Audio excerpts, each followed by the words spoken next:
right, let's go back to that shooting again. Less than a half mile away, WRAL confirmed there was a shooting at the Crumbl cookie store at Park West Village. And WRAL's Eric Miller out there. Eric, you were over in that area just talking to nearby business owners about how they're rallying to help the fire victims, and this shooting happened.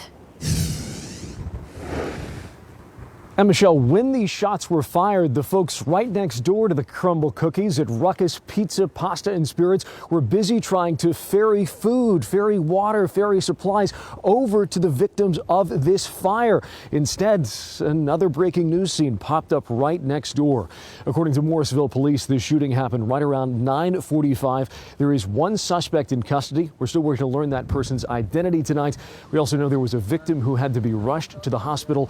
We're still working to learn exactly how seriously that person was hurt.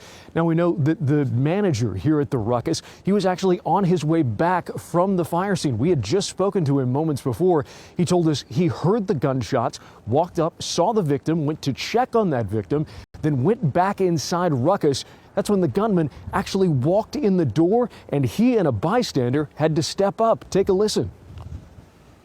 Another bystander who actually helped me tackle him to the ground, and then we disarmed his weapon, and then that other bystander actually held him down for me while I ran next door to apply pressure until EMTs showed up.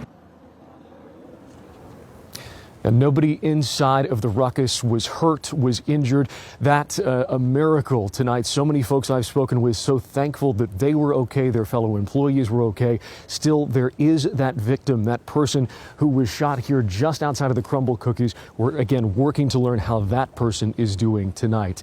Now, again, just a few blocks away, there is that fire scene. And it's not just the folks at Ruckus who have been working to provide help and provide supplies. The American Red Cross has been stepping up there as well. They've been coordinating things out of the clubhouse there on that property. That's where they've been directing residents and neighbors to come if they need help, if they need assistance. Right now, the Red Cross is trying to figure out what that assistance is going to look like, considering the number of people displaced.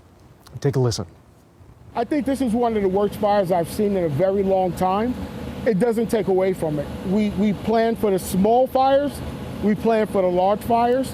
This is definitely a large fire that we have not seen in a very, very long time. I see heartbreak.